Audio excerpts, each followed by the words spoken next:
Madame Amine Doumbia est avec nous, elle est directrice exécutive de la Banque alimentaire. Bonjour. Bonjour. Bienvenue. Merci. Vous allez bien? Ça va très bien. Et chez vous? Ah oui, ça va super bien. Ok. On est content de vous avoir pour évoquer ce sujet. Comment freiner le gaspillage alimentaire? Vous allez nous dire un peu pour situer le contexte. Qu'est-ce qu'on devait comprendre par gaspillage alimentaire? Ok.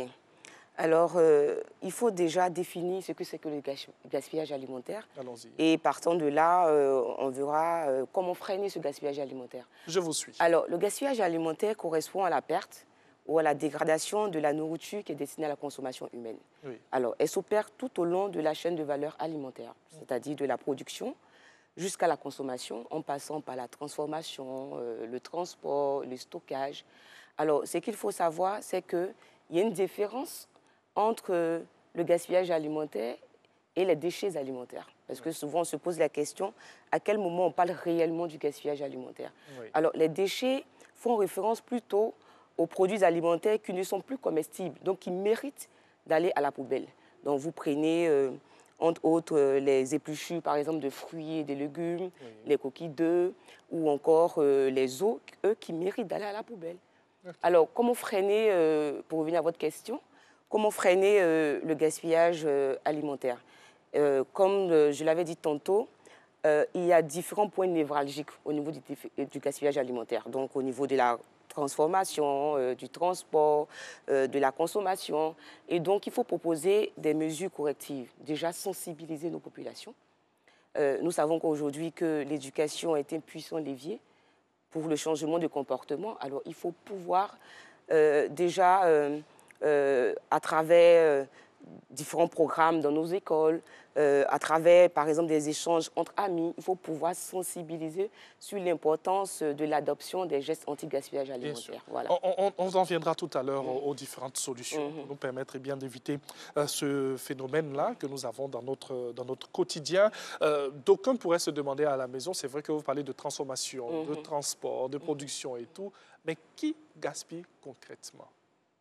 Alors, quand on parle de transport, on fait allusion à qui? Quand on parle de production, on fait allusion à qui? Jusqu'à ce que ça arrive chez nous à la maison. Alors, au niveau de la production, on fait allusion aux producteurs. Donc, les producteurs, ça sera au niveau de la production.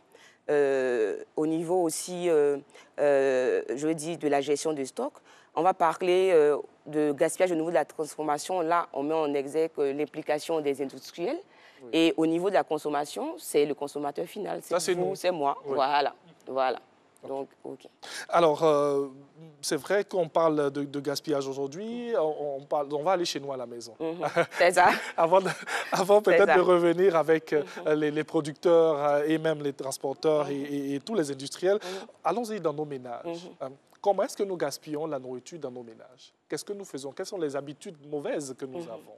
Alors, vous l'avez si bien dit, nous avons de mauvaises habitudes quand même à la maison, parce que il arrive que souvent nous nous servons dans notre assiette au-delà de nos capacités donc, de consommation. Jusqu'à là, on va jusqu'à là? Oui, mais oui, je dis ça arrive à tout le monde. Souvent on se sert à la maison à table et on ne finit pas notre repas. Oui. Ça se retrouve après dans la poubelle. On a les yeux plus énormes que le ventre. Que le ventre, merci pour l'expression. Et aussi, il y a une mauvaise conservation au niveau des produits, par exemple. Nous savons tous que quand vous prenez les produits frais, il y a des prescriptions en matière de température qui sont estampillés sur les emballages. Et souvent, ce n'est pas très souvent respecté au niveau du consommateur. Donc, il y a une mauvaise conservation des produits. Il y a une mauvaise gestion aussi de stock. Souvent, on achète au supermarché sans faire une liste de courses, par exemple, à la maison. Et quand ça arrive à la maison, il y a un mauvais rangement de ces produits-là dans nos placards. On ne met pas la priorité aux produits à DLC courte. Souvent, les produits sont organisés pêle-mêle dans le placard, et ce qui fait que souvent on oublie un produit au fond du placard et un mois plus tard, on se souvient qu'il y avait par exemple une petite boîte de conserve qu'on avait achetée il y a un mois et tout. Alors, voici quelques petites habitudes alimentaires que nous avons, mais quelques gestes que nous avons qui sont à la base du gaspillage alimentaire. Et si on reste chez nous à la maison de manière terre à terre, comment est-ce qu'on pourrait faire nos courses, par exemple, ou bien nos emplettes, pour ne pas faire de gaspillage? Alors, c'est tout simple. Vous faites une liste de courses avant d'aller faire vos courses. C'est tout simple. Je sais que je dois faire des courses la semaine prochaine ou bien le week-end prochain. Je fais une liste de courses en fonction de mes besoins, donc en fonction des besoins du ménage. Je range aussi mes produits, comme je l'ai dit tantôt, en fonction des DLC. C'est tout, c'est une priorité aux DLC courtes. Donc, en termes d'utilisation des produits, j'utilise les produits à DLC courtes en priorité et après, j'utilise les produits à DLC longues. Je dois aussi régulièrement nettoyer mon frigo. Voilà, parce que souvent, il y a des petites bactéries qui sont à la base de la dégradation des produits frais. Surtout au niveau des légumes ou des légumineuses, il y a souvent de ces bactéries-là qui sont à la base de la destruction de ces produits-là dans nos frigos. Donc, ce qu'il faut faire, c'est de nettoyer souvent nos frigos, c'est de faire souvent un inventaire de nos stocks pour voir ce qu'on a en stock. Avant même d'aller faire des courses, avant même de dresser la liste de courses, il faudrait qu'on puisse savoir ce qu'on a réellement dans nos stocks à la maison. C'est tout un processus que nous devons, tout un procédé que nous devons avoir à la maison. Oui, je dirais plus que c'est plus l'adoption et le changement de comportement. Voilà, c'est plus le changement de comportement. On doit se dire que nos actes ont des impacts. Voilà, les actes que nous posons ont des impacts. Le fait d'avoir des surplus alimentaires qui partent à la poubelle, ça pourrait avoir un impact. Et il faudrait qu'on sache que nous sommes aussi des acteurs. Souvent, on a l'impression qu'on est très souvent loin du gaspillage alimentaire, d'autant plus que les impacts ne sont pas observables. Donc souvent, on se dit, comme on n'est pas si près de ces fléaux-là, on pose des actes vraiment qui ne sont pas responsables. Donc, ce qu'il faut faire, c'est de pouvoir poser des actes éco-responsables, donc qui engagent notre responsabilité, c'est d'être plus responsable dans nos gestes au quotidien à la maison.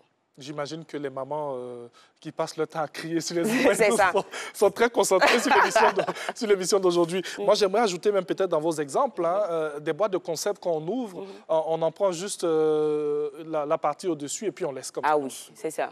Et après, quand on vient à cette moisissure là, c'est ça. Ou des plats qui sont entamés. Oui. Et on peut les mettre dans des bols, par exemple, et les remettre au réfrigérateur et le lendemain réutiliser pour faire d'autres recettes, par exemple. Oui. Et ce sont des petits gestes au quotidien qu'il faudra avoir pour lutter contre le gaspillage. Voilà. Vous avez parlé d'impact. On va en venir aux conséquences. Quelqu'un à la maison pourrait dire, moi, c'est vrai que j'ai gaspillé la nourriture, mais c'est ma nourriture, c'est moi qui ai acheté. Donc, quelles conséquences cela pourrait avoir? Alors, la première conséquence, c'est au niveau des ressources. Donc, c'est gaspillage de ressources. Il faut savoir que la production alimentaire nécessite l'utilisation de ressources, notamment les ressources en eau, l'engrais et aussi le sol aussi qui est très souvent utilisé pour la production. Alors, lorsque nous gaspillons de la nourriture, c'était comme si nous gaspillions nos ressources naturelles. C'était comme si nous contribuions à la perte de la biodiversité. Donc, on a l'impression qu'on est loin, mais l'acte que je pose a un impact sur les ressources. Aujourd'hui, vous avez près de 38%, je vais dire, de gaz à effet de serre qui est produit à cause du gaspillage alimentaire. Voilà. Donc, c'est énorme. C'est énorme. Quand même. Voilà. Et un autre point, il y a un impact au niveau de la pollution. Donc, de l'environnement. Oui. Voilà, de l'environnement, donc il y a la pollution. Entre gestion des déchets, entre production, transformation, transport, il y a une émission de gaz à effet de serre dans l'atmosphère. Surtout que chez nous, en Côte d'Ivoire, on ne fait pas de répartition entre les déchets. Tout est justement, vraiment... donc entre la gestion des déchets même et la transformation, la production même du produit, il y a une émission de gaz à effet de serre qui détruit notre environnement. Et qui dit destruction de l'environnement, dit réchauffement climatique. Voilà, réchauffement climatique. Et le troisième impact, c'est l'impact économique. Pour revenir à votre question, vous avez posé une question tout à l'heure, vous avez dit comment le ménage peut se sentir concerné par le gaspillage alimentaire. Moi, je suis à la maison, je décide d'allouer 50 000 de budget pour mes courses mensuelles. Et les 50 000, à la fin, je ne consomme que 50% des courses. Donc, je gaspille la moitié. Lorsque je gaspille la nourriture, c'était comme si je gaspillais de l'argent. Cet argent-là pourrait servir à faire un autre investissement, par exemple dans le logement, dans l'éducation, dans la santé. Dans les factures. Donc, voilà, dans les factures. Donc, gaspiller la nourriture, c'est gaspiller de l'argent. Et aussi, il y a un impact au niveau social.